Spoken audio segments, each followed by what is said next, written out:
Sudah diluruskan, saya ke Prof. Amzulian. Anda sendiri melihatnya seperti apa? Kalau dari menurut Prof. Gayus ini tidak bisa dikaitkan begitu ya antara pendapatan antara gaji begitu ya dengan integritas. Tapi kalau dari KAI sendiri melakukan pengawasan ini kan sudah suatu keharusan. Apa yang akan dilakukan nantinya? Ya, jadi tentu yang pertama saya sependapat dengan Prof. Gayus tadi ya. Ini kan baru bicara gaji ya. Kalau persentase gaji tentu kecil. Take home-nya Prof. Gayus benar ya. Tetapi kalau kita bicara gaji ini tadi, paling tidak ini kan memunculkan public awareness. Ini yang penting. Seluruh mata sekarang tertuju pada profesi hakim. Ya, ini salah satu juga menjadi kontrol kepada hakim.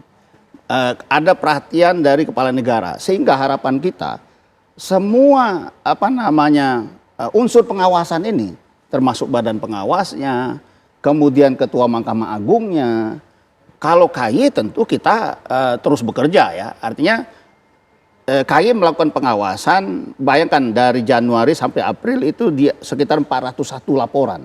Ini ya? Hakim yang kemudian ini bermasalah atau? Semua, tentu kalau di laporan paling tidak bagi pelapor hakim itu bermasalah.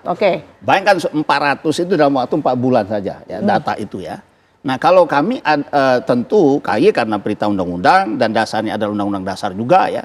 Kami tentu yang pertama yang dilakukan KAI adalah tidak adanya kenaikan gaji. Kami tentu melakukan terus, apalagi ada kenaikan gaji kami bisa saja lebih keras. Lebih kerasnya dalam bentuk apa Prof? Mungkin? Ya tentu lebih keras di situ kami akan tidak ada toleransi lagi ya. Karena itu juga kesepakatan kita dengan Mahkamah Agung. Artinya sekarang gaji sudah lebih baik dari segi persentase. Ya, jadi itu kita lakukan, tidak menindaklanjuti laporan masyarakat ya. Begitu juga dengan tindakan tegas itu sudah dilakukan selama ini ya. Jadi artinya melalui public awareness ini kita harapkan justru kontrol itu semakin meluas ya. Bahkan tadi kata Prof tadi termasuk dari hakimnya sendiri. Karena sekarang dia jadi pusat perhatian nih.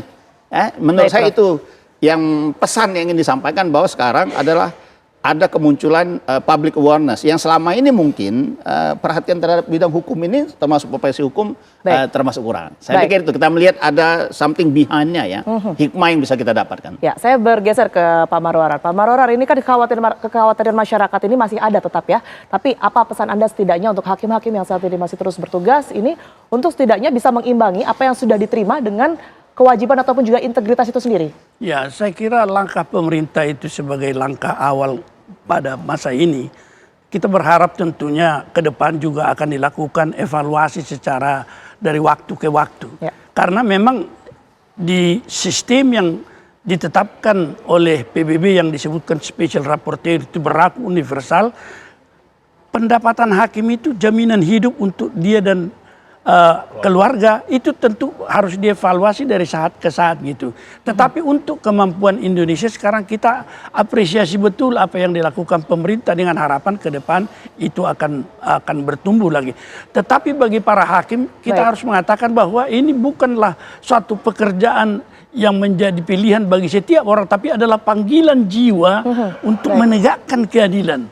Kalau dia sudah panggilan jiwa, barangkali itu tidak ada persoalan gaji di situ. Tetapi bagaimana kita punya kesadaran akan keadilan itu menjadi hak seluruh warga negara dan dia diberikan kewenangan oleh konstitusi, itu juga yang harus saya minta sebenarnya dari KAI juga dan dari Mahkamah Agung. Ada sistem pembinaan, pengawasan seperti yang disebutkan itu, tetapi dia bisa juga merubah atau kalau saya katakan sekarang transformasi nilai dan sistem itu harus dipikirkan oleh pimpinan-pimpinan termasuklah itu yang masih menjadi PR begitu ya. Saya akan bergeser ke Prof. Gayus. Prof. Gayus, silakan, apa yang seharusnya saat ini dilakukan dan mungkin apa yang harus dipahami masyarakat dengan adanya kenaikan gaji yang tentunya menuai sorotan ini?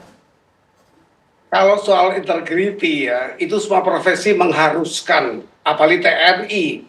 Taruhannya nyawa. Kalau hakim itu kan hanya kehormatan, kemudian mahkota keadilan ini merupakan bagian utama. Tentara itu nyawa taruhannya. Kurangnya apa integritas yang harus dibangun di situ? Nah, itu kira-kira gambaran saya. Jadi jangan terlalu muluk saya pengamat itu untuk mengukur yang di luar saja. Mahkamah Agung telah menerbitkan di tahun 2020 Perma nomor 1, peraturan ini, undang-undang ini, agar pedoman menghukum itu diperhatikan. Kalau salah itu hakim akan berat sekali dari satu permainan uang yang 50 juta saja 5 tahun. 1 miliar itu seumur hidup. Ada pedomannya, Perma nomor 1 tahun 2020. Kemudian apa sanksi berjenjang? Kalau sampai ada hakim menyimpang di tingkat PN, KPN-nya kena.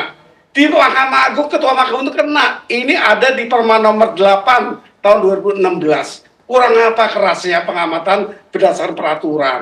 Sudah cukup berat. Hanya bagaimana tadi memang membina.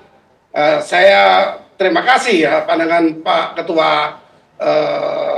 KY. Ya, ini saya sangat salut dan ini lembaga yang paling saya dukung sejak saya di DPR dulu. Harus ada penguatan KY ini. Jadi memang perlu pengawasan yang lebih baik perlu lagi. pengawasan yang lebih baik di semua lagi. Profesi integritas diperlukan. Ya. Apalagi mau dicuatkan dengan lebih seperti apa lagi integriti itu. Nah, ini kira-kira lebih kepada pembinaan dan pengawasan itu yang tepat. Baik. Perlu pengawasan yang lebih baik lagi, Prof. Suparji, kalau Anda bisa kemudian memberi masukan begitu ya. Ini apa yang paling utama yang seharusnya diawasi dengan adanya berkaitan dengan peningkatan gaji ini? Ya, pertama bahwa faktanya masih ada masalah dalam proses penegakan hukum.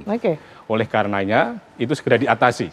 Salah satu cara untuk mengatasi masalah tersebut adalah peningkatan kenaikan gaji hakim tadi itu. Kita apresiasi itu, dan mestinya harus disyukuri. Sekarang tinggal bagaimana implementasinya adalah melahirkan kesadaran bagi para hakim itu untuk bekerja sesuai dengan hati nurani. Karena hati nurani yang paling dalam adalah sebuah kebenaran. Hati nurani yang paling dalam adalah sebuah keadilan. Itu yang ditegaskan oleh Ketua Mahkamah Agung dalam sambutan pengukuhan kemarin itu. Bahwa hakim harus menggunakan hati nurani yang paling dalam. Peningkatan pengawasan, apapun pengawasan tadi di awal sudah katakan, sekuat apapun, dengan polisi rahasia, dengan senjata tajam yang sekuat apapun, kalau tidak ada kesadaran dari dalam, maka tidak akan muncul sebuah integritas tadi itu. Maka yang paling penting adalah bagaimana secara rutin melakukan pembinaan dan pangkas pada majelis hakim, pada hakim maksud saya, supaya kemudian lahir hakim-hakim yang betul-betul memberikan keadilan. Harapannya adalah apa yang disampaikan oleh Pak Presiden, betul-betul bisa diimplementasikan oleh para hakim, mewujudkan keadilan, mewujudkan kebenaran dalam masyarakat, dan bagaimana kemudian membangun Indonesia melalui hukum terwujudnya sebuah kesejahteraan bersama-sama. Gitu. Baik, Prof. Amzulian, silakan singkat saja, Prof. Saya sekali lagi ya, tentu kenaikan gaji yang 280% ini menjadi pemicu lah ya untuk perbaikan bagi hakim seluruh Indonesia. Dan terus terang mungkin sekian kali kepala negara menekankan, jangan-jangan nanti kalau nggak ada perubahan, justru aparat hukum yang turun. Baik. Saya pikir itu salah satu yang bukan saya khawatirkan kemungkinan terjadi ke depan. Kalau tidak ada perubahan oleh hakim dengan pembinaan-pembinaan yang ada, justru nanti aparat hukum yang akan bertindak. Menurut saya ada kemungkinan itu. Baik, tentu kita harapkan yang terbaik begitu ya dengan adanya apresiasi dari Presiden ini untuk para hakim kita. Terima kasih Bapak-Bapak sudah hadir di Apa Kabar Indonesia Malam. Prof. Gayus, terima kasih sudah bergabung bersama kami. Sehat selalu semuanya. Terima kasih.